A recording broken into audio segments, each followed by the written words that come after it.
kalima ni wola ne wola tambu bou wol ne luki talengo tataka ken wasi indua idio filo awa bola ne wola iliu kena ka nga sa ba ti bu me ka ba tabu buli ta u chisu kai do na singa sa ko da kino ko ya isa to do ti na lo tambu no na wo ro be ira na apostolo ira ka tingi ta ko ya ka sa ba ri te ko telenga be ira ka sa lebu na kene bon dina isa bula talemai no na mati kanisa ndo re rai be ira kambongi pasang bulu ka wasataka abe ka ni mati ni tuni kalau ia ni sa sungu ni wate ke ira sa wa rota mereka ku ni lautan ni Jerusalem merawara ka nga no bosi ni ala ita mana ko ya do warungo da mai biau endina kanda ube papite so choni na wai ia sambongi bidanga dona gai papite so taki na lo tambu ni resanga sungu ni wata her sa terungi ko ya kakaya kimuni na turanga kunina boga dori ira na Israeli meramati ni tutale na ngonongo sesengai asa kabe iro ko ya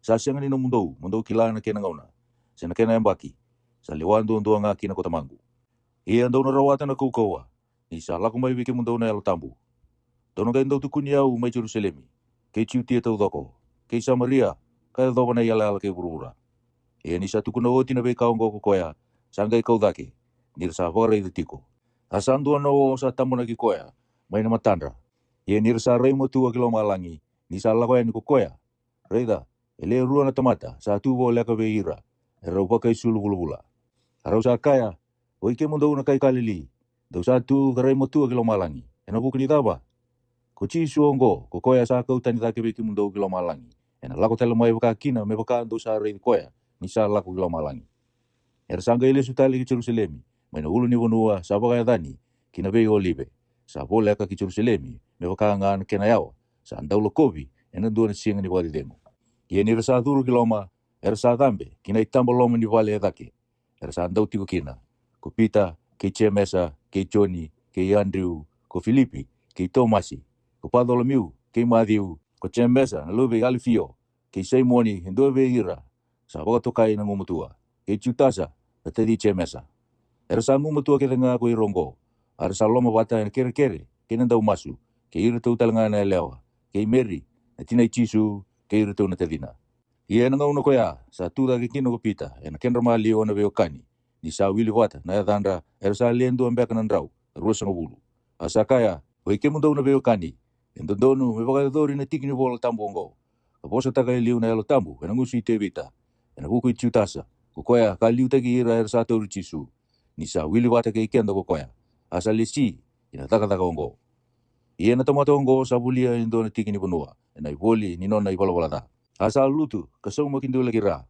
asa kalong boti ni ketena asa kasong bura ke dengan nono wawa asa kilai na kaongo be ira ke dengan sa tiko ma Jerusalem asa bogo kai kina na tikini bonua ko ya ena nono bosa akeli tama ko ya na bonua ninra ni sa bola ia na bola ni same melala ndi na nono vale ia me ka kuana tamata me tiko kina ia mendua tani me taura na nono itabi ko ya santo dono kina mendua manda be ira na tamata sa tiko bata ke kenda na ngau ke nga sa tiko kina ke kenda na turang o chisu sa ba tiga bu me pa pite so choni ka do na singa sa kau da ke kina be kenda ko koya me le si ko koya me tukuno bata ke kenda na nona tu da tale me na mate sa lisia le rua ko Josefa sa ba ko kai ko parisapa adana talanga ko chusitu ke mate yasa sanga masu kakaya oi ke muni na turanga kunisa kila na yalo ni tamata ke nga muni baka kila mai so devi rongo kunisa ndingi taka menona itabi na taka baka apostolo longo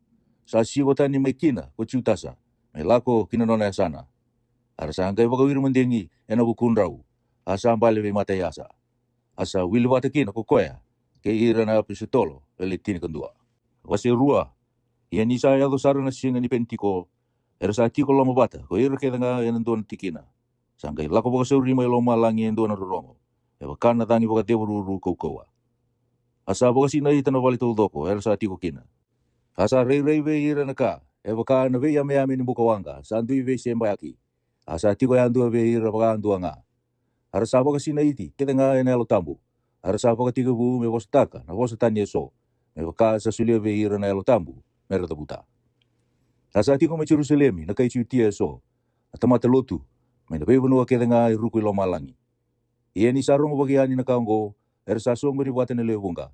Arsa kurumbui, nirsa andirungo dira, na tamata yang dua nirsa bosa taka, na nono bosa. Arsa kinda dala kedenga, ka kurumbui, ka kai waka ira, reida, ersa sengali ni kai kalili, ko ira kedenga ongo, ersa bosa. Ia, kabakai be ongo ninda sarungo da koi keta kedenga, ena nonda bosa, enda asu kaya. Wera na kai paridia, kei mitia, kei lama, kei ira, sa tiko mai Mesopotamia, kei Judea, kei Kapatosia, mai Bonito, kei Asia, mai Firicia, kei Pamifilia, mai Ijipita, kena asa asa baga liepea, e vole ka kikirini, kei ira na bulangi mai Roma, ko ira na kai Judea, kei ira sa wuki kina lotu baga tiu, ko ira na kai Kiriti, kei Arepea, enda sarungodi ira nira satu kuna, ena nonda bosa na nona takataka, ebe wa kurumuita kina kalou. Arasa kurumbui kedenga, katanga ya, kasabi kaya kabakaira, adapa na imbali ni kaongo, asa pagalia ko ira sotani, kakaya, arasa mateni na weni po. Sanga itu dagi kopita, ke ira na letini kandua, asa tambal kadake nandomona, katukuna be ira, o ike mundo na kai Judea, ke ike mundo kedenga sa tigo Jerusalemi, mundo kila na kaongo, karongoda na nungu bosa, ira sa sanga ni mateni we rongo, eo kan kanto sa nanuma, nisa kene ketulungan ni aua. Ia sai koe nga ongo sa tukuna na profita ko Joeli. Saka na kalou, ena yado ena ngauna mai muri, kau na sobaraga na ilongu kibe ira na tamata kedenga. Ara na profisa ikina, ko ira na nomundo ngoni tangane, ke ira na nomundo ngoni alewa. Ia ena raida na rai votu eso, ko ira na nomundo dorubou. Ia ena tandra taka, na tandra eso ko ira na nomundo ngase. Iyo, ve ira talenga na nungu tamata, ke na nungu banda, kau na sobaraga na ilongu, ena ngauna koea. Ara na profisa ikina. Ia kau na wakatakila na kai vei wakinta talatake so mai lo malangi rake. Kena wakatakila so e guru era. Andra, kena buka wanga, kena o kumbou. Ena buki no mati ni singa mi muto. Kena bula mendra. Ena gai yado e muri ni singa i choba. Sa lewu karongo tiko. Ia ena yado, kukoya ya andua. Ena masuta na yado i choba, ena bula. Oi ke mundo na tamata na Israeli. Rongoda na bosongo. Ko chisu na kai na seredi. Tamata sa wakantina dina taga ke mundo na kalou. Ena taka mana kena ka ebe wa kurumbu ita keso kena wakata kila so sa sulia na kalau kibe koya me kawa ena ke mundo maliwa e waka ndo sa kila ko koya ni sa soli wotiani be ke mundo e waka kana kitendina na kalau kalewa eliu ndo sa tora kaba kota kina kau bilatai kaba matea ena lingana na tamatara ko koya sa wakatura da kina kalau ni sa sereka na iwau ni mate ni sa sianga ni rawa me vau ditiko nga kina ko koya Nisa vosa taki koe ko te vita kakaya. Awa reidi tio ko tiko nga, nisa tu e matangu. Nisa tu ko koe hene lingangu e matau. Meu senga kina ni awa bala. O koe sa reki kina na e longu. Asa marau kina na e mengu. Ena wakatingu telanga na lewengu, ena inui. Ni kemuni ena senga ni mbiuta na e longu mai e tesi. Sembiuta na nomu lendua e alo saba, me buda mai. Ko nisa wakatakila mai ve iau na sala ni bula. Ko nina wakasina iti au, ena marau mai na matamuni. O ike mundo no veo kani do bosota me undo ni satu kuni te vita na gasi ve ke mundo ni sa mate ko koya kambulu ka satu nga weekenda na nono bulu ka do na singongo ia ni sa profita ko koya asakila ni sa bumbulu i wana kalo ni na tumbu mai bua ko ira na vo tumbu mai kino ko koya na Kristo e o kana lewena metiko na nono tiko baturanga ia ni sa kila eliu satu kuna nono tu va ka tele mai na mate na Kristo ni na senga ni biutu mai etesi sena buda mai na lewena Ko chisu ongo, sa wakatura da kena kalou. Kasai dina, ni kau ongo, koi keito kedenga. Ie ni sa kau dake na lingai matau ni kalou. Karoa to koe, mai vitamana na alo tambu, ka alo taki. Sa angai sobra ka mai na kau ongo. Dau sa angai reida karongoda. Isa, sianga ni lawa dake kilo malangi ko te vita. Ia, sa kaya ko koea. Sa kaya ko chiopa buana nungu turanga. Mo tiko ni lingai matau. Me upaka molu mutagi iramada, na nomu meada, me tutu ni abamu. O koe ongo me kila sarakina na matanggali tau doko na Israeli. Ko chisu ongo. Ko koea ndau wa kota kina kau velatai. Sa lisia na kalou me turanga kakarisi to talenga. Ia nira sarungo da sa lau doka na elondra. Hara sa kai pita ke ira na yapu sitolo sa vo. O ike mundau na veo kani. Adaba me keima me kitaka. Sangkai kai ve iro pita. Dau ve vutuni. Kapapite sotaki ko ike mundau ya andua. Ena da chisu Kristo. Mboko dikina na mundau wala da. Kandau na rawata, na alo tambu me soli. Isa taka veke mundo na bosa ni ala, ve ira telenga na mundo ngoni. Ke ira wayang dua nga, ersa pakayawa. Iyo, ve ira wayang dua nga, na kadivira, wana turanga na nonda kalau. Ia sa hunga talenga na bosa sa tukuna ko koya, kaporota, kakaya, do bokang bulai ke mundo, mana tempat tempat tekelongo. Ia ko ira sa bokang bauta na nona bosa, sa papito iso taki. Kasakena ikuri be ira, sa lotu ena singa koya, eleo tolu bega na undolu na tamata. Arasanga rabu matua na non reba bubuli na yopo sitolo, kena velo mani, kena ndobi mandrai, kena masu-masu. Asa keni ira kedengan rere, asa leo naka, ebe wa kurumbu itaki, kena iba kata kilkila, sa kita ka kuira na yopo sitolo. Ia ko ira kedengan sa bokang bauta sa tiko bata, sandu isolia na non yau yandua, mertau kena bata. Sa bulita ka na non rabunua, kena non yau, sa bota ki be ira kedengan, meo ka na non duin rabunua. Harasa ngumutua sara ena lako kinawal ni soro, ena vei singa. Harasa loma bata, harasa andobi mandrai ena vei vale. Harasa kania na kenra, ena marau kina alundina. Nirasa paka pina katiko buana kalau. Asa pina katira, kuira na tamata wa anduanga. Ia na turanga, sabaka ikurita ka kibe ira na isumsongo lini lotu. Ena vei singa na tamata, erasa paka mulai tiko. Wasi tolu. Ia erosa lama bata ko pita ke choni. Kinawal ni soro ena aua, sandau ia kina na masu-masu. Ena kene kadiwa. Asa do na tamata sa loki, may nakete tinana, sa do lati woli. Kukoya, her sando bondo bora, ena vesinga, ena mati ni katu mene balin soro. Sa boka tukai ko lagi. Me kere kanilo loma be ira sa turu kina balin soro. Kukoya, ni sa reidi pita ke choni, ni ro sa wole akan ituru kina balin soro. Sa kere, mendua na kanilo loma. Aro sa boka reida matua ko pita ke choni, kakaya, reidi ke romai. Asa waka sa mirau kukoya, ni sana numa ena rawata mai be rau endo na ka. Sangay kaya ko pita, asiliva kena koula sanga tuve yau. Ian kanga sa tuve yau kono sulebe iko. Ena ada Jisu Kristo na kay Nasaredi mutu dake kalako. Sangay toro na lingani matau. Asa tumbera dake. Sangay wakau ko tagisar na yapana. Kena nonang guru la sawa. Sangay rika dake kukoya kaya butu. Kalako boli. Asa turu bata ki rau kinawal ni soro. Asa lako. Kerika kawa roko takana kalu. Arsa redi koya koira na tamata kedenga. Isa lako boli kawa roko takana kalu. Arasa kilani sa ikoya kanda utiko, ena matin ka tumbo langi-langi, mana wal ni soro, me kere kani loloma. Arasa rere ka kurumbu isara ena huku ni kasanga ya dua. Ia ni sa teoripita ke choni na tamata loki sanga ibang bulai. Arasa didi bata ko ira kedenga na tamata kibe irto kina baranda, sa boto kai na ni Solomoni. Arasa kurumbu iwalebu. Ia ni sa rei ko pita sa kai be ira na tamata, o ike mundo na tamata na Israeli. Do sa kurumbu ia na kaongo ena buku ni daba. Seda pun tau sa wari di kero mo kina. Ewa kasani ro koua, se alun dondonmu. Kero sa kita ki koe kinongo me laurawa. Akalo ia prama, ke Isake, ke che kope. Anonda kalo no tangase. Sa pakaroro kotaka na luviana o Jisu. Koe ando sa sulia yani. Kada kita ka ena mati pailato. Isa lewa koea mesereka. Ia ando ada kita ki koea na elo sa kandondonu. Kamasuta mesuli beki mundo wendua na daulamba. Kanda wa pa matia na gunimbula. Kukoya sa wakatura daga talo may mati na kalau. Ia kita usai wakan dina ena kaongo. Ia na dana ena huku ni sa wakan bauti na dana. Sa pako ko tekikina kukoya ongo. Kukoya anda usa reida kakila. Iyo ni sa wakan bauti koya. Sa suli wa ng bulo minakasar ongo ena matamundo wa andua nga. Iyo ongo kuiki mundo na beokani. Au sa kila nindo ada kaba nindo sa siyang ni kila. Kata gira talangana no mundo turanga. Ia na bekau ngori sa wakata kila iliu na kalau. Enang usunda kedenga na nona profita. Nina mati na nona Kristo. Sangay wakata dora wakaki no kukwaya. Kukwaya mundo ngai bebu tuni. Kasau makimai. Membuko di kina na mundo ipola da. Meado kina na ngauna ni baka dengu. May namata ni turanga. Katalay Kristo kukwaya. Iyo, ko Jisu kabuna utake iliu beke mundo. Kukwaya ndondonu meti kumandanga may lomalangi. Meado manda na ngauna na takatali. May binaka kina na kakedenga.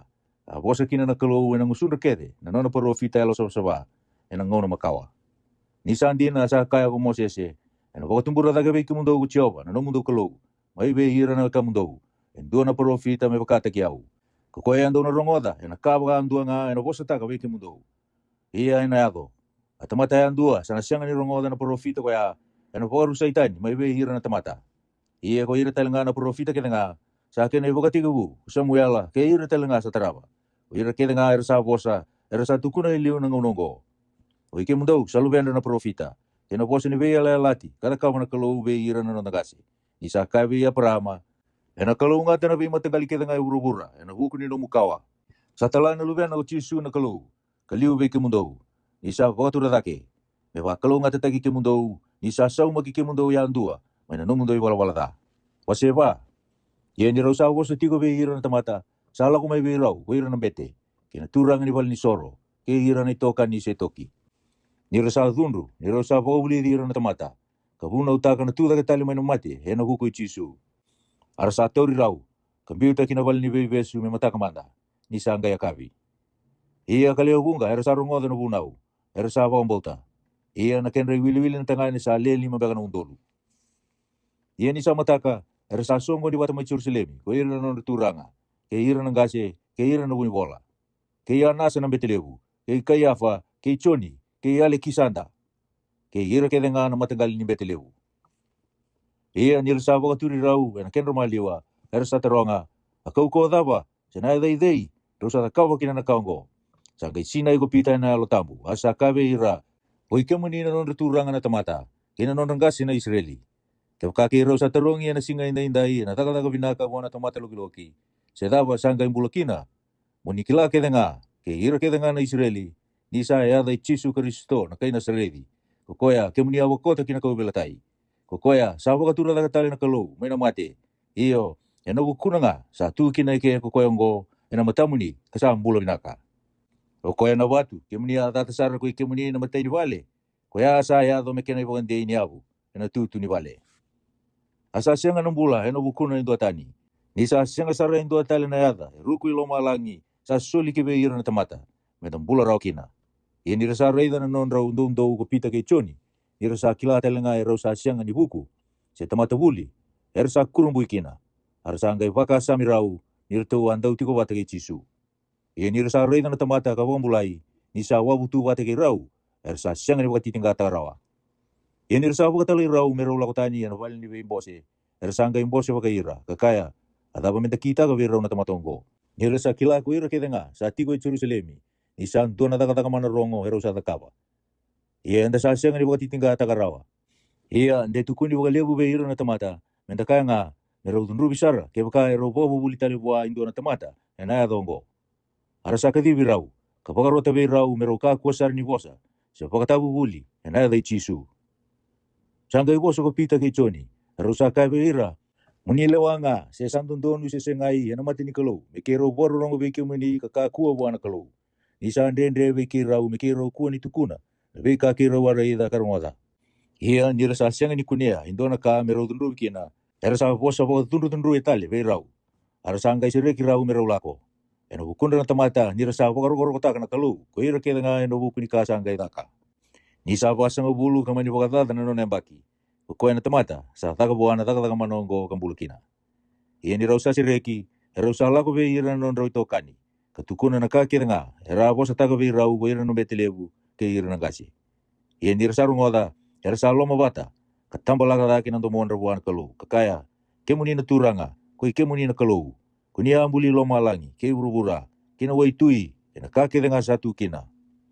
Yan ang usuy tebita na numuni tamata kunia kaya, saan daw dunro, nabay mati ni tuwe na buku ni daba, kasaba ka na numan na kawali, kuwira na leo ni bebunua. Era sa tuway walu na tui kay urubura, era sa songgo ni bata kuwira na turanga, merabay wala kay Jehovah, kinano na Kristo. Nisan din na hersa songo ni bata ina korongo merabi walkaya na lupe muni alo sa bago Chisu. Kokoya kunia lumuta koy raw koy roti kay poni tio pailato kay ira na mati nitu kay ira na Israeli. Merakita ka kita nga kunia lisieliu medaka. Pero kana no muni kowa kina no muni naki. Iongo kay muni na turanga muni raida na non robosa baga tunruya kasulia kibe ira na no muni talatala. Meradong bagaliabu nira tukuna na no muni bosa. Ni kemuni santo ka tiko na linga muni meiya na beba mulai. Beta katalanga na iba kila so, kena ka iba kurumbu itaki. Ena yada ni lube muni alo saba Chisu. Kaya ni rasa masuati, saba kaya volati, na vali rasa songo di batikina. Arsanto iba kasi na itiketa nga na alo tambu. Arsanto undo kina, ni rasa tukuna na bosa ni kalau. Ia koiran na leo bunga, rasa apa kambauta. Rasa loma bata, kaya lo bata. Asa siya nga indua, kaya menon ang dundua nga, naka sa tubua. Arsa tau kena bata na non na yaw yan dua. Asa leo na non ko na apostolo. Dira sa tukuna sa tuda ka talamay na mati na turang o Chisu. Asa vinakatibuga leo buwira keda nga. Ni sa siya nga indua be ira sa andrabun robua. Kuwira keda nga sa tau kena na bunua. Sa nabay vale, era sa politaka. Arsa kau tani voli nika arsa voli taka. Arsa tauda kina ya vandra na ya pistolo. Asa buta ibe ira kedenga me wakana no din rumrubua. Ko chose si telenga. Ko koya arsa boka tuka ko ira na ya pistolo me panapasa. Ka kene bale angoni ni bagadingo. Alube libai. Kai kipiro. Ko koya sa tau kena indo na tikini bunua. Sa voli taka. Ka kau tana kene voli. Ka tauda kina ya vandra na ya pistolo. Wasi 5. Asa andua na tamata ko ana na yasa na yadana. Kay sa feira na utina. Sa voli taka indo na bunua. Asa bunia so na kene voli. Embau kilata langa na utina.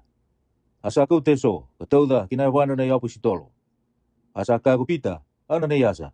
Ebagai vei ni saba kasina itana lo mo setani, mola sukina wana lo tambu. Mobunia so na voli ni bunua. Ni satu ngai liu, sa siang alini no mga. E ni sabu li tegoti, o sa siang alini vei tali ang akina.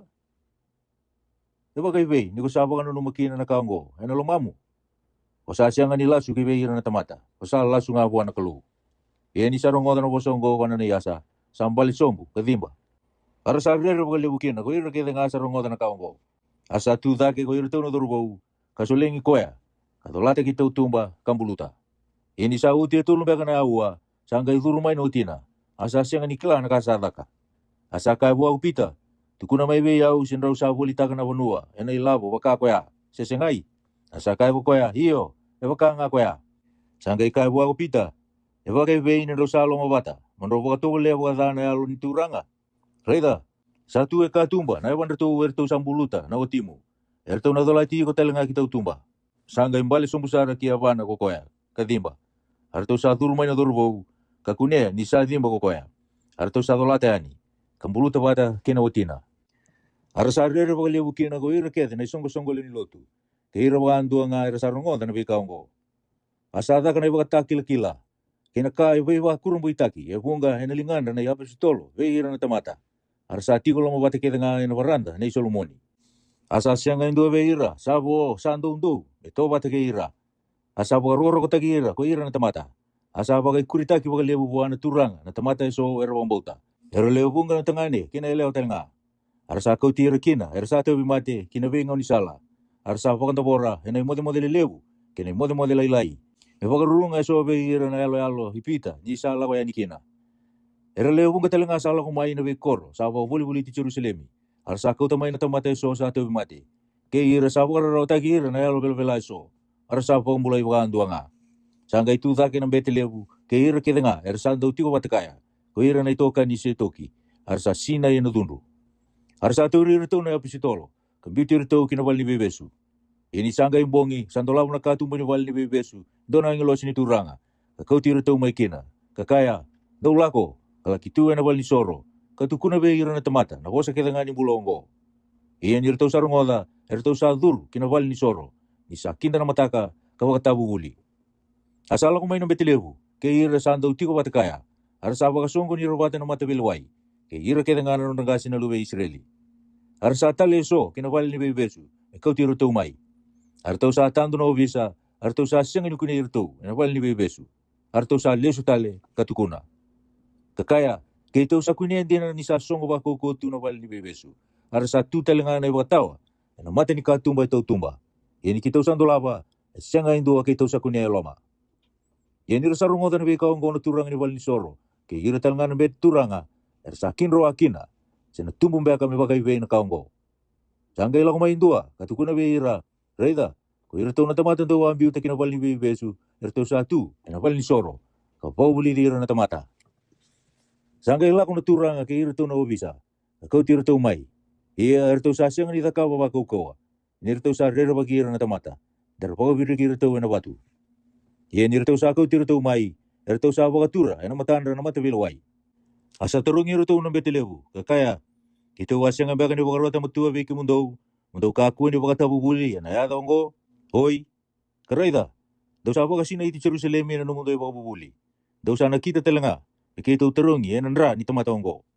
Sangay boso kapita kay irito na yapisitolo kakaya. Sa kili-kili kay kito mikito taliraw buwan na kalo. Nakakuha nga be na tamata. Anon ra kalo uno notang kasi sa baka turichisu da katalamay. Ukoy ando wa baka matea, indo wa baka rumbeda. Enando na kau. Okoy asa baka dia derita kana kalo na lingay matau. Ituranga kay bong bula. Mesolia kina na bebutuni, kibe ira na Israeli. Kina bombo ko dini wala da. Kita usaya to talenga, menda bukan dina hena be kaongo. Kasaba ka kina na tambu. Ko ya sasulia na kalu be ira sa talira rawa. Yeni ra sarungoda, rasa dunru walewu. Arsa bose merabong mati irto. Sanga itu da ke ndu na kenro malio na matabilwai. Farisi, o kamili eli na dana. Awuni bunau. Sarungorongo binaka be ira na tamata kedenga. Tasa kaya mekau bakal nga kitumba ko ira tau na apostolo. Kasanga ikabe ira. O ke mundo na tamata na Israeli. Dole wai ke mundo binaka na buku ni kanto sana numa. Mundo kita ka be ira tau na tamatongo. Ni sa tumbo da ke liu ko tuta. Asa ndo tukuni koya mekalewu. Arsa lagi toba ta kaya na tamata so. Ersa wilu bata, ersa leo pambe kan rau. Asanga ipo mati ko koyongo. Ke ira ke nga ersa talero rawa. Ersa pagasisei. Ka hotiani. Sa hotiongo sanga itumbu dake ko chutasa. Na kai kalili na ngau na sa wala ikina na tamata. Arsa leo bunga sa kau tawatani ko koya. Era muri koya. Sa rusa talenga ko koyongo. Ke ira wa andua nga ersa talero rawa. Ersa pagasisei. Hiongo. Osaka beke mundo. Tukaku so tinikita kira tau na tamatongo. Dolai virto nga. Ia ke bakai kamai na tamata ni nakiongo sinatakakongo. Eno boru nga. Ia ke bakai kamai buana kalau. Tau sa siang ni boru sarawa. Dendo na kunei beka. Indo sa vivala ke na kalau. Arasanga yalo batakaya. Ia ni rasa kati virto na yapusitolo. Kabakan ku itataka. Arasa pakarota matua virto merto ka kuasa ni wasa. Enada ichisu. Arasanga isireki virto merto lako. Ia ni rito sa lako tanya matanda na matabilwai. Herto sa reki, nirto sa yanga, merto bukadadani, eno buku ni adana. Ia, eno besinga kedenga eno bal ni soro, kena be bal kedenga. Ersa sianga ni mundu, di bakatabu boli, kabuna utaki chisu, ni saikoya na Kristo. Wase ono. Ia ena ngono koya, ni sa leo bunga ersa lutu, ersa ndindi, ko ira na bulangi, ni be mati ni tutani, be ira na iperiu. Ni sa sianga ni nanumi, ko ira na nonreanda, eno be wote ni yau, eno besinga. Sanggai baka sunggo ni robatan na leo bunga, sa lutu, ko ira na lepti ni karua. Kakaya, sa sianga ni ndondonu, me kei tu mbiuta na bosa ni kalou, kangarawa na tepeli. O koya, ko ike mundo na bewakani, mundo nga ingarawa ike mundo wa leo bitu, na tamata, sa rongo binaka, ertu sinay na yalo tambu, kay no buku, me kei tu lesi ira tu kinatakatakaongo. Iya ko ike ito nangumatua sara na masu, kay na utaka na bosa. Asa binakabe ira kita nga na leo bunga na bosa ongo. Arasanding itagi siti beni, endo na tamata, sa sinay na bang bauta kinayalo tambo. Kay Filipi, kay Pirokoro, kay Nikanori, kay Taimoni, kay Parimina, kay Nikola, at tamata lotu bagachiu, may anitioki. Arasa bagaturir to, en matanda na yapisitolo. Iyan irasama suoti, erasa tambakira to wanilinganra. Asa ang mumatua, na bosa ni Kalau. Asa pagaliwutagisara na kenra wili-wili, arasa lotu may Jerusalemi. Asa lewung katalangan ng bete, ersa talay raw kinabang bauta. Asa sinay, kinabang bauta, kinakau-kau ako si Tibeni. Asa kita kay so nakaibe wa kurumbu itaki, kinatakatak man lewu na kenromalyo na tamata. Iya sa tuda kay so may nanonrobal ni lotu. Ay dandra ko ira na sireki, kinakay kirini so, kinakay Alexandre so, kira so may Silisia, kay Esia, arasa veleti kay si Tibeni. Arasa siyang aning garaw-rawan na nonokuku, kinayalo sa po sa kinakukoya. Arasa ang ikaw tulomay na tamate so. Arasa kaya, kito sa rungo di koyonggo ni sa po sa mga dadate ki Moses, kinakalo. Arasa pakong getira na tamata, kay hira ng gasi, kay hira na bunibola, arasa lakwa ko kubwa, katora, arasa kau tabi hira na matibilway. Arasa katibi hira na daw bimbita ki bagay lasu. Karito sa kaya, sa siyang ang mundo na tamatongo, ni sa po sa mga dadataga na tiki na tambongo, kay nabunaw. Nikito warungo na ni sa kaya, ano pagarusan na tikinongo ko chisuongo na kay nasaredi. Kano bukida sara na iwala sa sulia bigyan ko Moses. Hiya ko ira kita nga sa atiko na val ni Wilway. Ni sa pagareda matua. Sa reda na matana ni sa toto bata kinamata ni ang ilwasi. Wase bitu. Sanggay ka ng betelebu. Sa baka koya na bikaongo sesengay. Sanggay ka ko koya. O ike mundo na mataweo kani kinangase. Do pagarurong umanda. Akalo ba kayo kuku sa rere liu buwan ng tanggase ko Abraham. Ni sa tiko may Mesopotamia, sa tiko yung muri may karana. Asa kabua, lako tani yan ano mabanua, kamay behira na kamu. Kalako kinabanua, kau nabakatagilabe ko. Sanggay lako tani ko koya, may nabanua ko kalitia. Asa lagi tiko kiarana. Kanisa mati ko tamana, sa tumberi ko tani may kina na kalu. Kasapa ka tiko rin nabanua ngo. Do sanggay tiko kina. Asa sianga ni sulia kina bua ko koya, hindu na tikina me tau kena.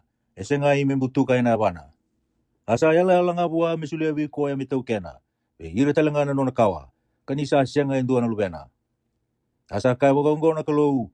Nira na tiko bulangi na nona kawa. Ena bunua sa sianga ni nonra. Karena wakang buang bula takira. Kawara rau takira. Kawanan rau na yang baki. Asa kai na kalou. Amati ni tu era na buang bula kina. Au na lewa. Kawoti era na gaila ko tani mai. Kangarabi au ena bunuongo. Asa sulia vi koya na via la lati ni veidili. Asa tamai ai sake ko koya.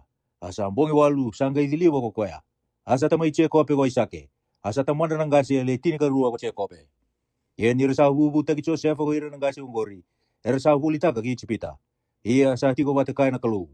Asa wakang bulai koya maina nona rawa ke tengah. Kasulia bua me binaka kabuku ena mate fero na tui cipita. Asalisia ko koya me kobana, me lewai cipita, ke ira ke tengana nona leo ni vale. Sanga iado na daw singa, kena rarao lewu kina wanu atau toko ko cipita, ke kenani. Arasa sianga ni kune kakana, ko ira na nona tangasi. Hia ni sarongoto ko cia kope, sa tu mai cipita na sila, sanga itala ira wakan dua kina na nona tangasi. Hia ena kena lako wakarua, sa wakatakilai koya ko Josefa, be ira na tua kana. Asa wakatakilai, na matanggali Josefa kibe fero.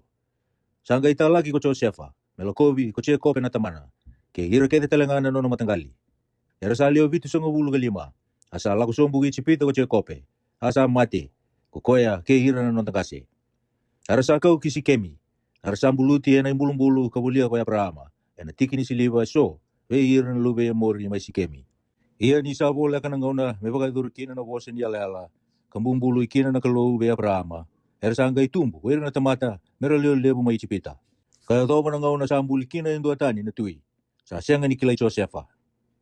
Salawa kita kira na wekanda, kukoya ongo. Kasawa kata tani ira na notang kasi. Mera sa beauty ira kina, na notang ngone kita utumba. Mera kakuan ni bula. Asa sutu kumo siya siya nangaw kaya. Asa mata binakasara. Kasa susungi bula tolu na vale ni tamana. Ia ni sa ambiu kita utumba kukoya. Sa kebeta may nalube ferro kaya lewa. Asa susunga melubena. Asa pokbuli di kumo siya siya, ena nondro buku keda nga kay cipita. Asa kau ena bosa kena taka-taka. Ia ni sa wasa nga bulo na nona yang baki, sangga itumbo na lumana, me bia lagi reidi ira na wekana, na lube Israeli. Ia ni sa reda indua be ira, sa pokatatani, sa totaka. Asa tunru bagi koya, sa pokararawataki, kasaya vita na kay cipita. Kasana numa ko koya, era na kila na wekana, ni sa lingana ena bakong bulay ira kina na kalou. Karsa senga nga ni kila.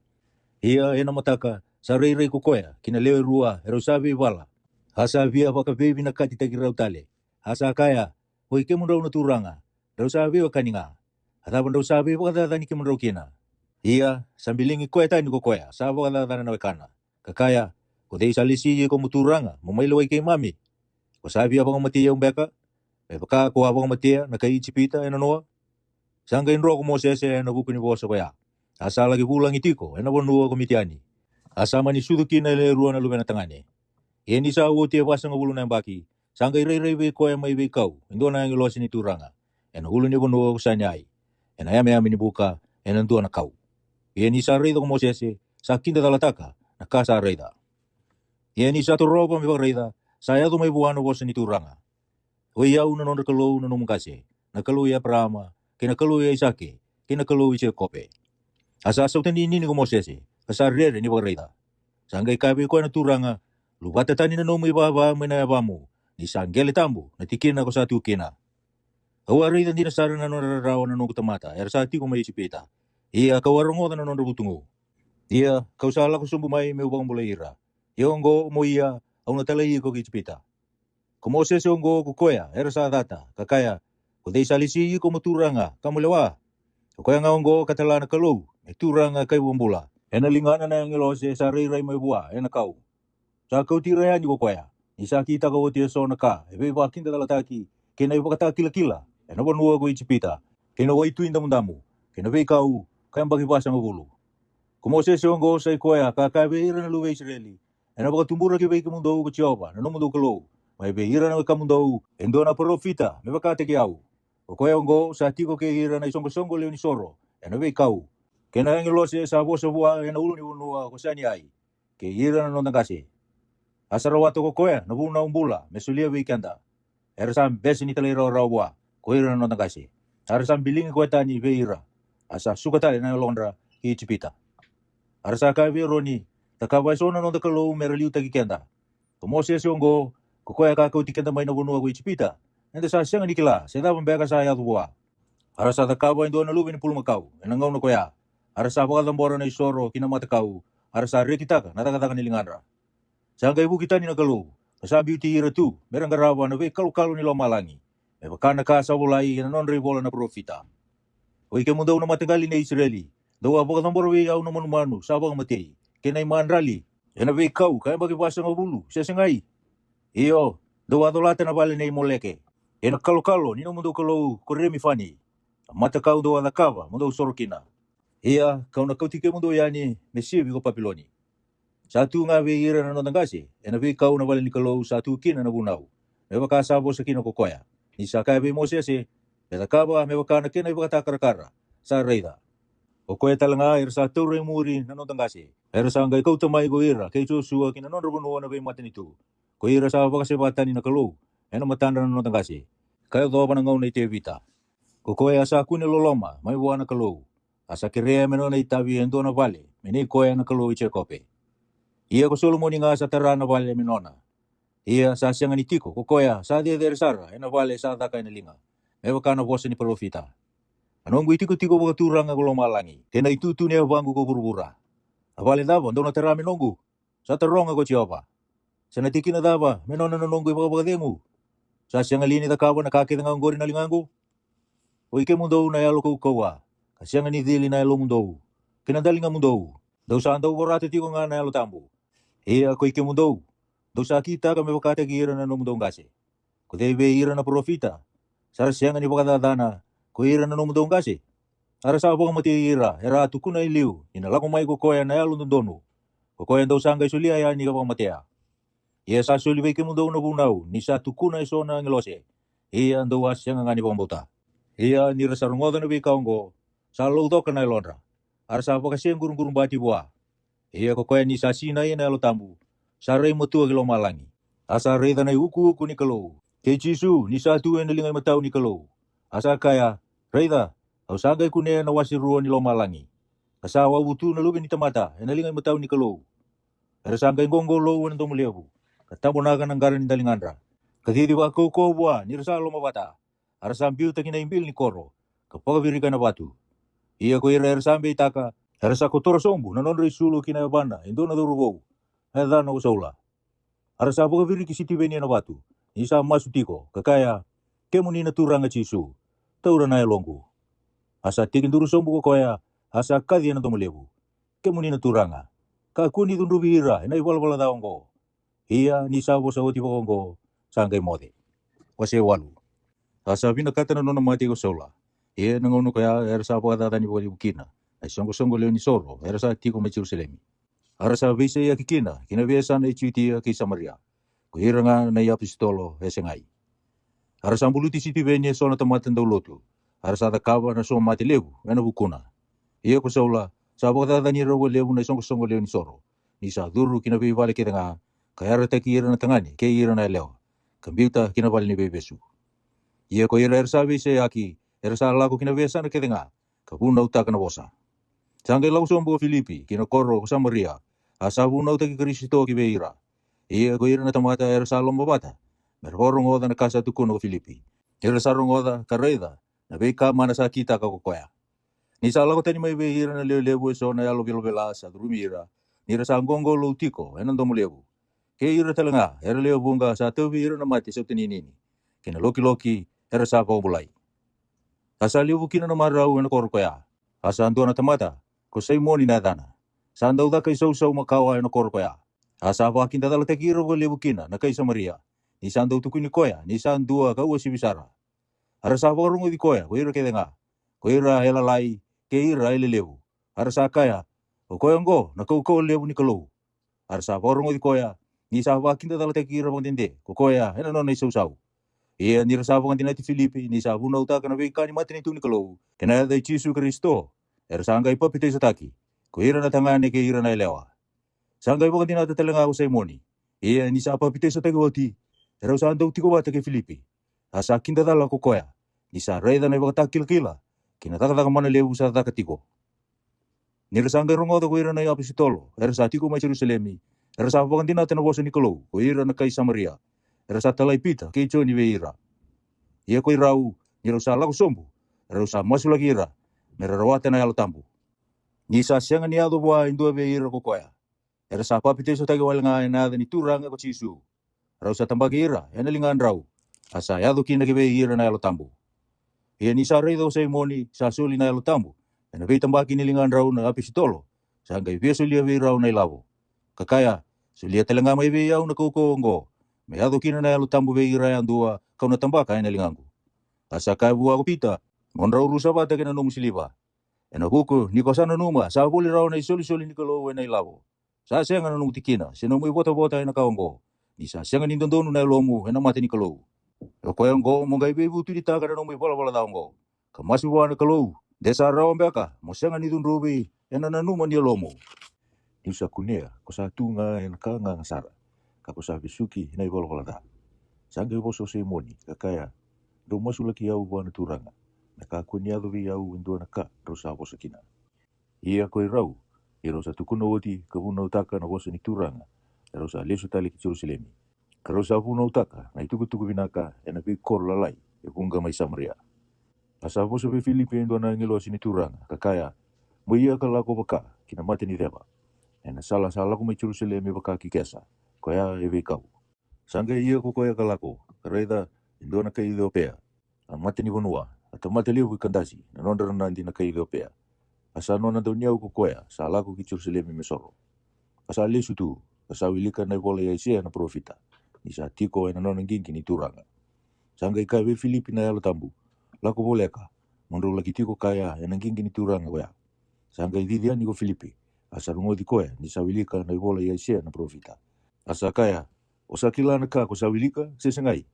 Asa kaya ko koya, au sa rawata bagai vei, e baka sa sengai ndua mitumberi au. Asa masuti Filipi medambeda ke mero tiko kaya. Ongo na tiki ni vola tambu, sa wilika ko koya. Sa tumberi ko koya, me baka na sipi, me baka matei. Ia me baka na lami sa ngalu, ena matei koya sa kotiwa. Sa baka kina ko koya, ni sa sianga ni bosa. Ni sa mulu mutiko ko koya, sa sianga ni luwai bondodon. Ia ko dea na tukuna na nona itumbu. Ni sa kautania burubura na nona bula. Sangga i bosa vi Filipi, na mati ni vanua, kakaya, au tarungi komanda. Se sa bosa tagi dei na profita, ena bosa ongo. Ko koya nga, sentua tani. Sangga i dala nga ko Filipi, asa baka tiga bu ena nona tiki ni bola tambu, koya. Asa vuna utagi chisu bua. Ia ni rau sa lagu tu ena sala. Elu sa yado, kinandua na wai. Asa kaya na mati ni vanua, reida, sa tu na wai. Adaba sa taru viau, me kua ni papite staki. Asa kaya ko Filipi, eo ka ko sa bakan dinata, ena lomu tau doko, sa taranga. Asa boso ko koya kakaya, au sa bakan dinata, ni sa lube ni kalau Yesu Kristo. Sangga kaya ko koya, me tu bakan dua manda, nanggingi ni turanga.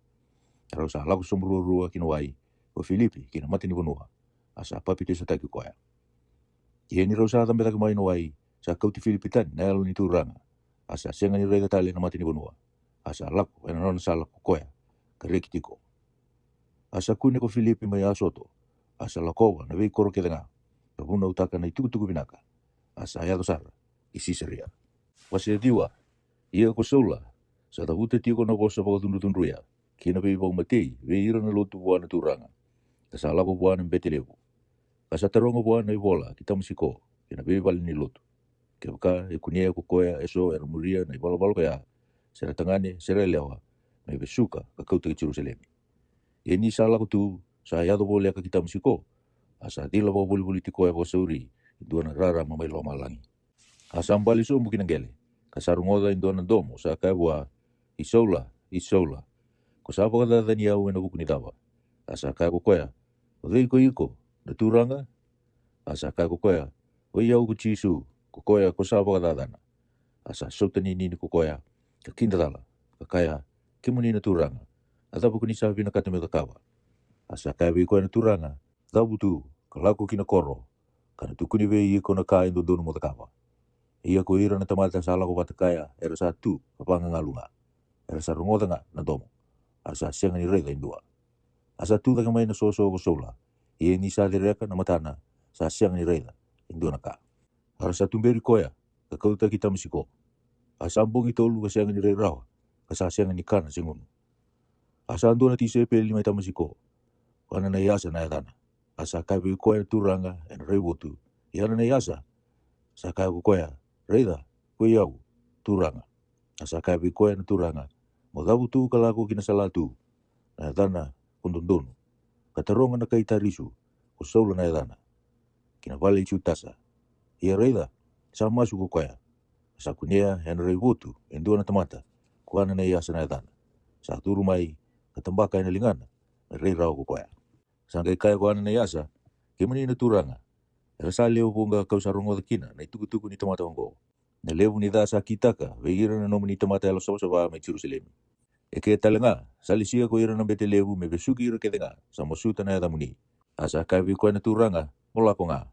Ko koe ongo na tamata tingi tagi veyau. Me kauta na yadangu, kina matanda, na vei mati ni tutani.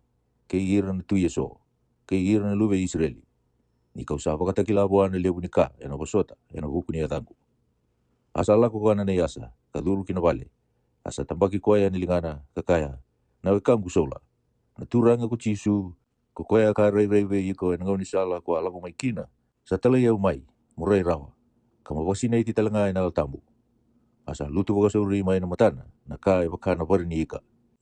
Asa rei rawa saru ko koya, asa tu dake, kasapa piti sotaki. Ia ni saka na woti, saka uko mai. Asa tiko ko sa ulombungi bitanga, ke ira sa lutu mai tamasiko. Asa huno takasara ena bebal ni lotu, ni sa luwe ni kalau na Kristo. Arsa kurumbui kedenga, ersa rungoda. Arsa kaya, sa iko embe kongo, sisingai, kapakatata ni rumai Jerusalemi, ersa masutan, hayadongo, asa lako talanga mai kike, me kita kakakina, me kauti ira, ka besu tu, be ira na betelebu. Asa koko wadaka mai kosola. Asa pakatanga yata ki ira na chiu, ersa tiko mai tamasiko. Nisa wakadi ni dinasara, nisa Kristo ko koyango. Asa uti manda na visi ngai wunga, sangke bosea ko ira na chiu, merpako matea. Asa kila ko sola, na non buki bere. Arsa pakatawa na vei mata-mata ni koro, ena singa kinambongi, merpako matea. Sangke kauti ko ena bongi ko ira na non tise peli. Katuku da sombu, ena dua na soba, kindaku nyambai. Ia ni saya tu ki Jerusalem ko sola, sabi ala kitiko bata, ke ira sa lutu. Arsa rerwa ka kedeka, kasa siang ni pangantinata, ni sa lutu ko koya. Sangke kauti ko ko panapasa, ka kauta ve ira na yapistolo. Kasa tukuna be ira na rei na turanga ena ngau sala. Ko koya sa wosa talenga bua. Kina nono pu undo mai tamasiko ena de chisu. Asa tiko bata kalako boli ke ira ko koya mai Jerusalem. Asa wosa undo ena ni turanga ko chisu. Kasa wosa kabe leti ke ira kabulangi mai na be mati ni tutani. Asa sengata merapong mati koya. Ia ni sakila ko ira na be kani, ersa kau tikoya kisi seria. Arsa ngai pakatala kita risu. Sangga idengo na isongo-songo ni lotu mai chuti e taudoko e Galili ke Samaria. Arasa pakataki dake. Kasando non revolabala, mererevaka na turanga. Kasa pakatimo ira na elotambu. Kasa tumbukina, merelehunga. Ia ni salakomo na biasa na kita ngakupita. Sa laku sumbuta nga be ira na tamata lotu ersa tiko mai lita. Asa kunia kina indo na tamata ko inia na edana. Sa andabo nga ina mode kaya bagi walu. Di sa teu bikoya na mati sa uteninini. Asa kaya buwa kupita, inia. Sabong bula yuko ko Jesu Kristo, tu dake, kabibingan na nomoy mode. Asa tu dake saru ko koya. Arsa reda wira kita nga ersa tiko mai lita, ke Sarona. Ia ersa sau maki mai buwana turanga. Asa tiko mai chopa, indua sa lotu, ko tapaita, na edana. Kene bale ko to kasa. Sanda uang sara na leongo, ena taka binaka. Kina taka loloma sa kita katiko. Asa yadu ena ngono koya, sa teu bimate ko koya, kadiba.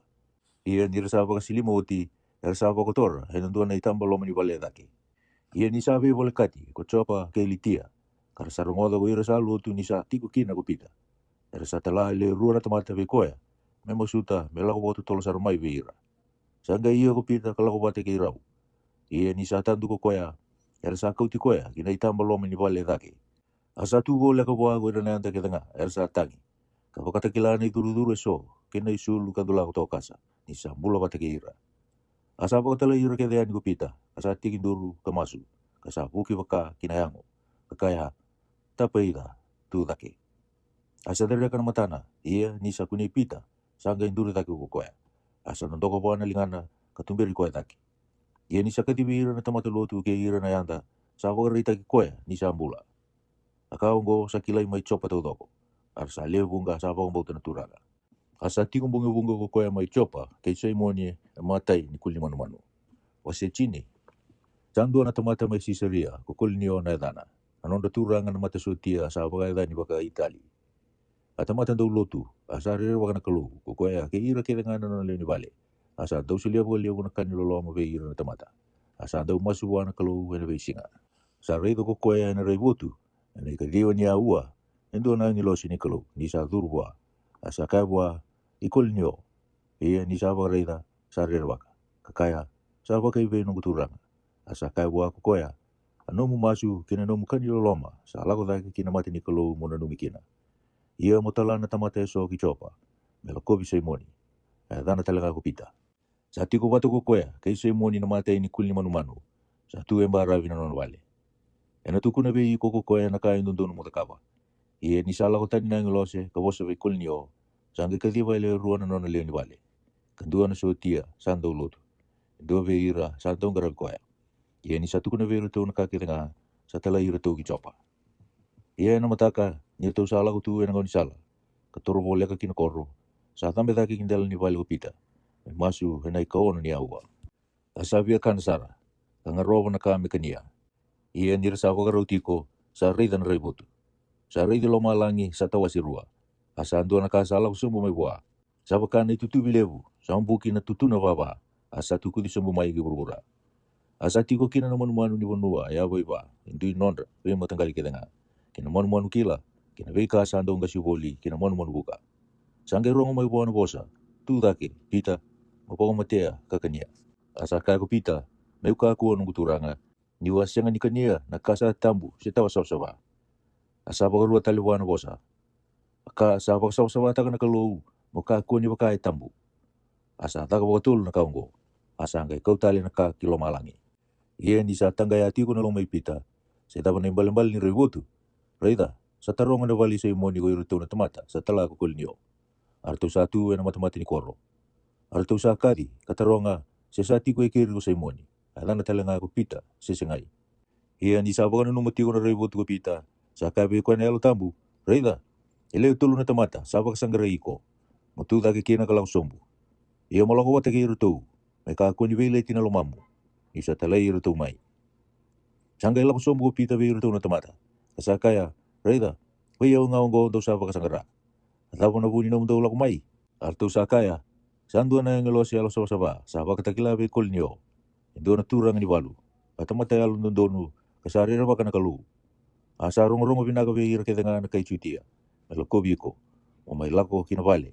melo ngodo be ko no boso koya sangga ka tibiru to mai ko koya ka bo dingo iru to ia ena mataka sala ko te iru to pita asala ko kaya so no be ka ni mai chopa ia ena bongi rua hertu sadur kisi seria asa wara gira to kulnio asa apa sungu ni robato tina kai nona kina kanan dina ia ni sadur ko pita sa ta bagi ko kulnio asa tu so buke bana ka roro ko bua asa bung duria da ko pita kakaya tu dake au sabu to mate talenga ko yau rau sabi bo sa ki kaya kasanga idur kiloma asa kune ira leo bunga hersa sungu ni batamai asa kabe iru ko koya dosa kila ni saka tambu wana kai chutia metiko bata seme be ritikaya na tamata sama tini kiutani ia saba kata kila bi au na kalo me ka ku ni wakatuka indo na tamata me tambu se tawa sawa ko koya ngaungo kau sala ko mai kina kasanga ni bileti ni sala ko biani au sa tarong kina se dava do sala ko biau yani kina asa kaya ko kulnyo sanga iwo tinga i wana bongi ka walolo ka do na ya uongo ene ka diwa ni ua ka wa masu ene no vale reida sandu na tamata sa tu matabu sa bakai sulu lumisa asa kaya ikulnyo sa rongo no masu asa ba no mina no mukani loloma ena mati ni kalu o ko nga ngo mo gaita la ki chopa kala ko bisai moni mai ai dana talanga ko pita sa ti ko ena vali nei sei moni na matai ni kulni manu mai barabi ni sa la ko mai ko ena bo sabe iko o ko nga ngo ka usa tala ki sarkina be iko ia ko sa da ka binaka ni ko sa la ko mai kima misanga itiku kerenga ike ena mati ni kalu me kima mirongo da naka kerenga sa poro te be iko na kalu sanga i boso ko pita kakaya indina kau sanga kila ni sa siang ni tingita ki ro loa na tamata na kalu ia ena be bonua kerenga sa bina ka bua ko koya sa rero bagi koya kata kan dono Ai wakabubuli sa tukuna ko koe ve ira na luve Israeli. Ni sa puno taki na vevi na kati e na buku i Jisu Kristo.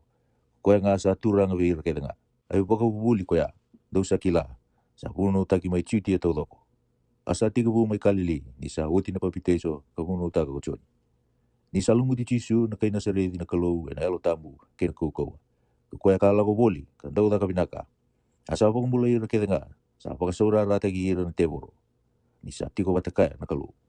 Ia ki tau sayado, mendau tuku-tuku e na kakeda nga katakabu ko koea, e na nondo bunua na kay chutia, mai Jerusalem talanga. O koea e sabong matea, ni sabong rumbeda e nandua na kau. Sa wakatuli koea taki na kalau e na ikatulu ni singa, asa wakatakili koea voto. E sa ngai veira na tamata keda nga, veira nga kantingi takai liu na kalau. Meran dau tukuna, iyo vei kitou. Koe kitou, akana kangunu kaya, ni sa tuta kita lamay na mati ko koea. Asa wakarota vei kitou, mi kitou hunau veira na tamata. Kapakan dina-dina, isai koe nga kalisia liu na kalau, melwa ira na bula, ke ira na mati. A koe era sandau tukuna ko ira keda nga na profita. Ni na bukodi, na buku ni adana na nonre pala da, at mata keda nga era sabong bauti koe. Ni sa tukuna tiko na bosa ungo kupita, sa lutu na elo tambu, kibe ira kede, era sarungoda na bosa. Ia ko ira tau sa dili, kasabong bauta, asa lago bata mai kay pita, era tau sa kurumbu ini sa sobra kina elo tambu, kibe ira talinga era sa mati ni kiutani. Nira tau sa rungodi ira, nira sa bosa taka na bosa, ni vivo no tani. Kawaroro taka na kalu. Sanggai kako pita. Jandu ambe kana tamata, membura taka na wai. Me kako ni papito sa tagi, ko ira na tamata ongo. Er sa rawata, na alo tambu, me pakataki kenda. Asanggai kaya, mera papito sa tagi. Ena de Jisu Kristo. Arsanggai masuiti koya. Me tiko manta ke ira, ena visinga so. Wasi chinigam dua. Arasa rungolda, ko ira na yapu si tolo, ke ira na vive kani machutia. Nira sa bakang bauta, na bosa ni kalau ko ira talanga, era sa mati ni tutani. Ia ni sa lako tak mai ki Jerusalem ko pita, era sa bili tikaya, ko ira sa dili. Era sa kaya, ko sa duru ve ira na tamata, era sa siang ni dili. Kakana wati ke ira. Asa baka tiga buku pita, kabe bakang tutaitaka, na kabe ira, kakaya. Kawati ko na koro ko chopa, kamasu. Ia kawareida na raibotu. Sando na kasa lako sumumai, ewa kana tutubi lehu. Sa tukuti sumumai loma langi na tutu na baba. Asaya do saro ki biyau. Ia ni kau sa baka matua, abaka na numa. Au sa kunia kina na manu ni panua, ya ba. Kina manu kila. Kina beka sando gasi boli, kina manu boka. Au sa ngerungo da indono bosa sa kai biyau. Tudake, pita, mapaka matea, kakania. Au sa ngai kaya, kakua nungu turanga. Ni sa siang na katambu, sa nakatawa sa sawa, sa duru kina ngusungu, enando na singa. Asa rungo tali biyau na bosa may lumalangi. Nakasa baka sa sabata ka na kalou, mukakua ni wakai tambu. Asa taka baka na kaungo. Asa ngai yabi ka ditali kilo malangi. Kareda, ele tulu na tamata sa ngai tandu, kinavale kau sa tiwa kina. Arto sa talay may sisaria, biyau. Asa ka biyau na elo tambu, me ulako wate ka iratou, me kakua ni bileti na lumango. Kakitu sa lako wate talanga kinabiyo kanyongo, ele wono. Kakitu sa duru kina nonavali na tamata koya. Asa tuku na bikitu ko koya, ni sa rei tanay ngalosi, eno no vale, sa wabutu. Kakai bua, matala-tala ki chopa, melako bisa imoni, na dana talanga kupita. Kokoya eno tuku na bei ko na bosa ko ng bulakina. Kay ira keda nga na nomuli ni vale. Yan ikaw sa wakatigo bu me bosa, sa yadu bei ira na yalo tambu. Me wakabi kenda, ena kena wakatigo. Au sanggay na numan na bosa ni turanga, ni sa kaya kokoya. Sandina, kabi papito sa tagi ko choni yanawai. Iyan doon na papito sa tagi na yalo tambu. Ini sanggai sulia be ira na kalau na soli me bakabe kenda. Ko ikenda sa pong bulan na turanga ko Jisu Kristo. Ko dei ko yau, me utaro raw na kalau. Iyan nila sa rongoda na be kaungo, era sa ngalunga.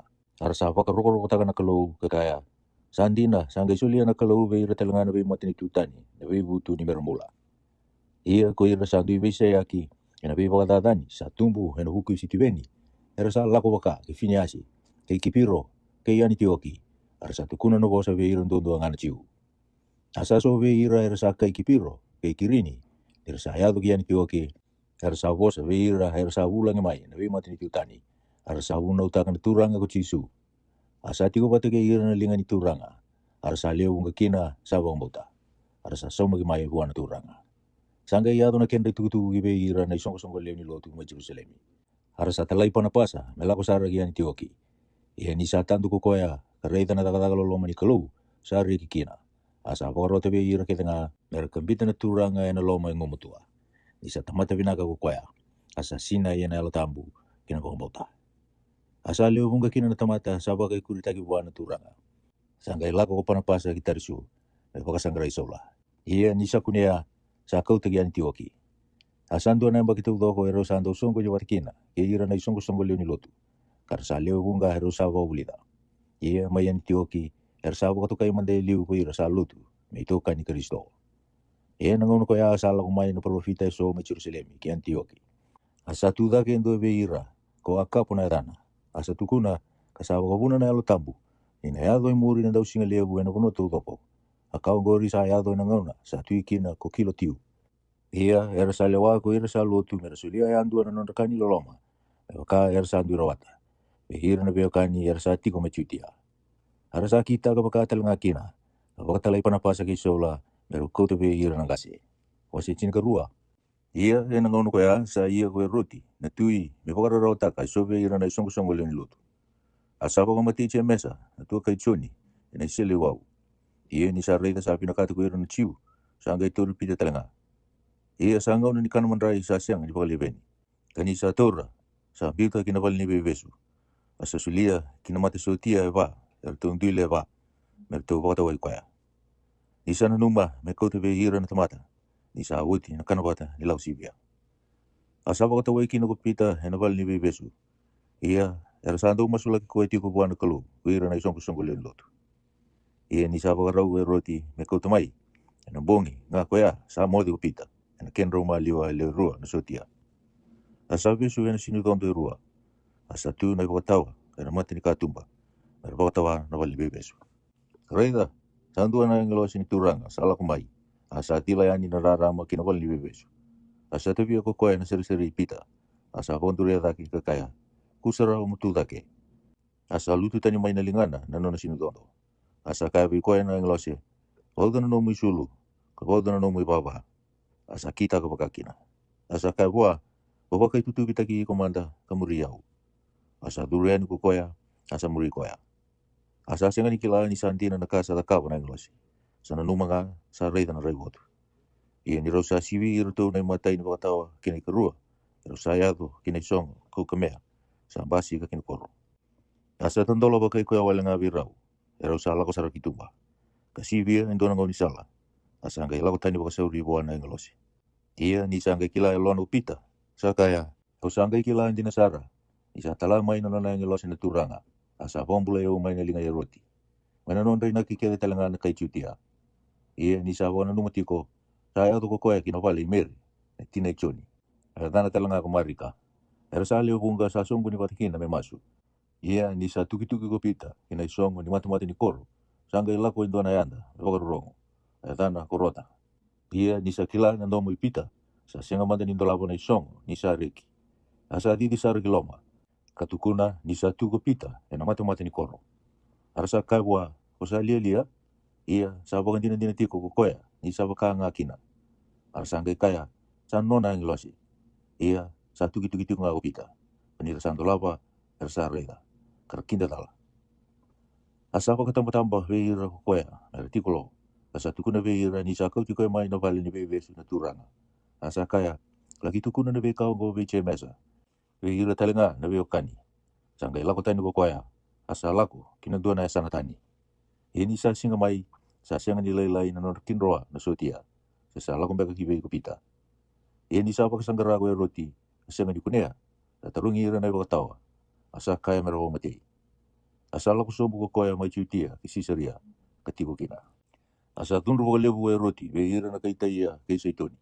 Asa ngai loma bata kara lako mai ve koya. Ia dir saroi pila sito ko koya sa lewana bali ni mode ni roti. Me ko ira era sama suta na ve kati. Eno buku ni sa kau mai na kenra mai na nono kuno na tui. Ini sa ya tu na singa sa lukudi. Sa ngai wakai sulu e roti ena isulu pakaturanga. Asa tiko na tiko pakaturanga kasabuna ve ira. Sa gaingolo baka ko ira na tamata. Sa ando mo ni kalou, sa senga ni ndomo ni tamata. Asa eviti ko e wakasauri, indo na ngilo sa ni turanga. Ni sa senga ni bororo taka na kalou ko ya. Kasa kani ko ya, nambata. Kasa dima ko ya. Wasa itin ka tolu. Asa tiko ve ira na isongo-songo leo ni lotu mayani tioki. Isona profita kene vogu buli. Ko ira tau ko para pasa, kay Simeoni, na ita na talanga ko ni Keri. Kay Lucio, na kai kirini ke mana ini ko ya ro sa susumi wat ke roti na turanga ke sola ye nir to sa ta buana na turanga lolo tiko sa kai na lo tambu le si rau mai be au ko pan pasa ke sola kina taka ko sa kadi biro kina nir to sa lolo ko mosuoti el to sa ngai tambo ki rau na linga to ar to sa pa tale royani ia ko ro go ni sa pa tale rau na lo tambu lalu sa laku ki selusia ro sa ngai soko tani mai kina ki piro ia ni ro sa tiko mai salamisa ro sa puna utak na vosa ni kolo na non ro vivali ni lo tu ni chiu asa viu ki rau ko choni ia ni to sa lo ko to do na no anu ka to ki pafu el to sa ngai kunia hindu na ndau bon ro kau na profita voi lasu kai chutia dana ko pare chisu ro sa tiko bata ke na turanga ni bonua ko se ki upola atamata al motua ko ya sakadi bi pana pasa ke sola asa vi rongoda no vosa ni kolo asa taru viro go lima andau bon ro kau ongo na bali ni adana asa ba to volea me so makatani na turanga me ka ku ni bombota ia ko sola ko talanga ko pola ni sa sinai na lo tambu sa po ri ko motua asa kaya ko iko kasinai hena do be ba kai sini kede kena da kede nga lube ni te boro me da ni ka kede nga indon ena senga beka ni oti na nomu kukida na ki dondonu ni turanga iongo reda sambika iko na duru ni turanga kon mata moko kina mo senga ni reda rawa na mata ni singa ni oti manda ni singa so asa luto bo sa uribe ko na kambu ken butu buto asa pagaya mo boli ni ngara so na rutubera ni sanga reda na turanga na kasa daka sa bombota ni sa kurumbui ena bago buli ni turanga ia ni sa lebi pafu ko pola ke iro tau sala ko patakaya tau sala ko ki perika mai pamifilia asa biti rau ko choni le su tali ki Jerusalem ia ni rosala ko tani he perika rosala ko ki Antioki mai pisitia arosa duru kina valni lotu ena singa ni bodi deng arosa tiko sombu ia ni sa wiloti na vola ni bunau ke ira na profita sanga itala ki rau ko ira na turanga ni valni lotu kakaya o ike mun rau na beokani e wakai tuwe ke mun rau indona posa ni bau buli ira na tamata tukuna ngamai sanga itu daki kupola asa pa tamba kakaya o ike mun na Israeli ke ike mun isa rerba kana kalu ni ba rorong mai non kalu na tamata ngo iyo non kalu na Israeli sandingi tagiro tina non ngasi asa boli go ira na tamata dirsa tiko pulangi mai no puno ko cipita asa ko tiro mai kina lingana ko ko ia ni sabo soto ko na non rebolo bala na vikau ka bagi pasa no bulu asa va ka umbo kota na mate ni tuwe bitu na puno o kenani sange botabe ira na non puno sa utiongo sange lisia so na turang di loa ka bagi vanan rau gelim sa bulu asa itu bisa muyala na profita sa utiongo sange ngandraba mendo na non tui asa suli sola be iro tu na kalu ko ya salu be kisi atamata hena busai peni chamini tambagi pasang ulu eni sa kauti ko etani sanggai bo tumburi te vita menor tui asa tukuni ko etalanga kakaya au sa kuni te vita na lube chese atamata sa bakana lumangu ko ya hena takaba ke ngana nungu lewa mana nona kawa be bakana bosa ni ala sa ko tubura na kalu be ira na Israeli na ibombula ko chisu sali utaki ko choni kabuno taka na papiteso ibe butu ni ke be ira ke ngana Israeli ia ni sabo ko tio ko non daga ko choni sakaya kemuni sana numa sekode ko yau tau sa sianga ni koya reda endua sa muri yau mai ia nai baba ni abana tau sa sianga ni ang me usreka ko kemuni na beokani na kau ia prama ira ke denga bi kemuni sa rer bagana kalu sa talai weekend na bosa ni bola bongo o ira her sa ti ko mai Jerusalem kena non turanga ira sa sianga ni kelai koya sena non bosa na profita sa will na besinga ni bodi dengu Ersabo edora ni sali wai koya me mati. Kasadina ersasiang ni kunia indona ka santundono me mati kina. Ia ersamu suti pailato me ko mati koya. Ia ni ersabo edora tina ka kedenga sabulai na bukuna ersaki butaka sumbu mai na kau. Kambuluta hinandona bulbulu. Asa ko turi koya daga tel mai na mati na kalu. Kabungi bunga sare rekina ko koya beira era lapo batakaya mai kali li Jerusalem. Asantu tukuni koya ko irongori beira na tamata. Ia kira satu kuna be kemuni na itu kutu binaga yala kada ka be ira na gasi ni sa baga dor na kalu be kenda na lubenra ni sa baga tumburu chisu da katali ko koya na ka na kasa walai na karu ni sami ko iko na lubengu au sa baga tumburu iko na singongo ia na buku ni sa baga turi ko da kumbai na mati me ka kuni buda tali sa ka baga ko koya au na solia be kemundo na be kasa yala takindi na be te vita Kasa kai talangaki na kukoya, dua tali na sami. Ona sianga ni laiwa na nomulien dua, saya lo saba me huda mai. Ia ko te vita, ni sakarabo tina no ita mata me wakana lewa ni kalau sangai mode. Asambulu ti pata ke ira na nangase, asa huda mai. Ia kukoya sa bakatura ta tali na kalau sa sianga ni huda mai. Kukoya ngo moni kila, na be wakani. Ni sabu na utaki wike moni, na bang buko tini pala ta na buko ngo. Na buko na talanga sa bakanto no iko ira ke nga. Era sa bakang bauta. Ena kake nga. Kuni sa sianga ni bakanto ni raukina. Ena huna wi mosese. Kukoya ngo moni ngai reidi ki moni binaka. Dia do wike moni na kasa bo sakina, ko ira na profita. Reida, ko ike mundo usa da umbeda. Ia mundo kinda dala, karusa. Ni usa kita ka, indo na taka ena no mundo ngona.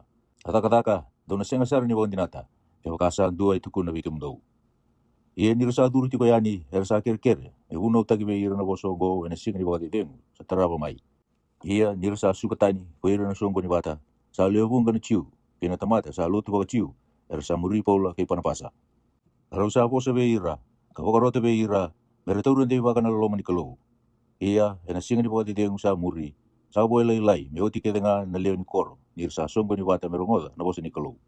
Ia ni rasa rei da ko ira na ciu, rasa leo bunga, rasa sina ia na bubu. Araba kala suya, na weka sa tukun ko paula, kabosa baka tatataka. Arusanga indo ko paula kay panapasa, kakaya, indo nga, may bunaw taki leo beki mundo na bosa ni kalau. Ia ni daw sambi tatani beki mundo, kaliwa ike mundo sianga ni anga, mundo mula tau mundo. Reida, iro sa lako be iro na matini tutani. Ni sa wakarota wakaki na beki tu na turanga. Au sa wakaturi iko, monondara rama na be matini tu. Moyado, mubuni mbula, kina yala ke burbura. Ia ni rasa rungota ko iro sa matini tutani, ersa rik. Arsa poro takan bosa ni turanga. Ia sa wakumbau tu iro kere, ersa wakarotu me binakata na mula tau mundo. Asa kurwa kina bosa ni turanga, kina biasa na kita nganguri. Arasa apa kau ngeti ira na leo lotu ke ira na marama ke ira na turang ni koro ko ira na ciu. Arasa apa kau tumbura na dau be baka dada ni bira ko pola ki pan pasa kapag si biro tani yana non resana. Arasa kurita ka be ira na soso mana wan rau. Arasa lako ki ikon yona ia ko ira sa lotu arasa sina yana marau kina el tambo. Wasi chin ko ba asa ya to mai ikon yona dira usala ko bata kina non robali ni lotu na ciu. Arasa bosa kasabau bau tikina leo bungan ciu ke ira na matin tutani. Ia ko ira na ciu era bati tinga. Era sa pagong gata na lomandra era sa matin tutani. Era loma dabe ira na beokani. Era sa tiko bukan dia kina ka bosa no ndo na bukuni turanga. Ko koya sabo kata kilani sandi na bosa ni no loma. Kasulia me karawa elingan raw esone bakata kila. Kina bika be wa kurbutaki. Asa tawasi ruwa ko ira na leo bunga ena koro. So sa to takira na ciu kaso sa to takira na pistolo. Ia dirsala ko baku ko ira na matini tutani. Ke ira talanga na ciu.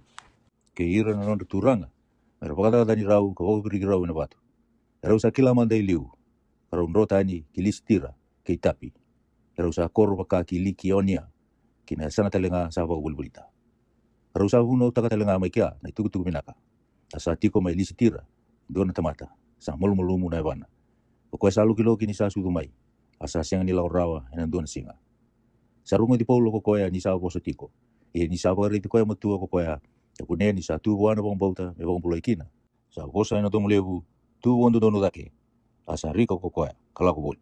E ni sa rei da kuira na tamata na kasa kita ko paula. Era sa tambola kata kina domondra. Kakaya no bosa baga liki onia. O irau na kalau era sa lia tamata mai. Kasala ko sumbu mai weekenda. Arsa baga tu kai panapasa me chupita. Kay paula me makul. Ni sa andau ni bosa ko koya. Ko koe talanga na bete chupita. Kati ko mati ni koro na non mburi kalau sa kau tamai kina mati ni koro. So na pulmo kau kina sabsalu. Asa api na kata ke ira na leo bunga mera boka tambui soro. Ia ni rosaro ngoto ko irau na yapusitolo ko panapasa ki paula. Ero sa andre sulaka na non rai sulu. Kadidi sara ve ira na tamata. Ngonggo lo kakaya. O ike muni na turanga. Asa bukan isa kita ka kina na be kaongo. Enda sa tamata bata kay topo bata talanga ki ike muni. Ia kero sa buna ubi muni so makitani mena be kaongo sa siang nianga. Iwi koe na kalumbula. Koe kamburi lo malangi ke burbura. Kina wasa kina kake nga satu kina. Koe ka wosota na leo ni vebu no ke nga ena ngau na liu mera laku nga ena non sala. Ia kasianga nga ni leiwa. Mesianga na non e bota kila. Ni sa daga binaga tipo koe. Asa sulia mai be anda na uda mai lo malangi. Kina mbaki elebu kina na buata. Asa apa mautaka na lo mata. Ena kakana kina marau. asa wela ilai merau sianga ni taru vira na leo bunga na wosongo mer kaku kini no wata mboisor virau asa lagu mai sona chiu mai ani tioki ke iko niona ara sa baka ungi tiro na tamata ia dira sa baka viriki pola eno batu era sa era taka kina imbil ni koro dira sana numa sa mati ko koya ia ni sa tu ba boli ti koya ko ira sa lotu sa tu ta ko koya asa lagu kina koro ia ena sambongi bongi rau sa lagu ke panapasa hitapi ia ni rau sa buno taka woti na tuku binaka ena koro ya kabagalutu takira kinda ele bunga rau sa ngai lesu ki lisitira ke iko niona ia ni tioki rau sa baka tunde takana elora era sa lutu ni rau sa boro te ira mer tunde ena bombota kakaya ni sa kili me bunga na kararawa ena no durkina kina mati ni tuni kalau ia ni rau sa lisia so menor gasi na songo leni lotu kita nga ni rau sa masu tele nga kalolo rau sa tatau nagi rabuana turanga kukoya era bombota ia ni rau sa lakobi pisitia rau sa yado ki pamifilia ia ni rau sa buno takana bosa mai perika rau sa lako ki atalia rau sa sokota ni mai keri ia ni tioki rau awatu na kikina menon rau na loloma ni kalau eno buku ni takataka era sanggai baotia ini rau sa yado kina kabak songo ni robata na songo len lotu rau sa tukuna na kake denga sa takaba na kalau ni sa bebu ke rau kasanto labo na katumba ni bakang bauta ve ira na ve mati ni tutani rau sa tiko bata bangandende ke ira sa lutu amen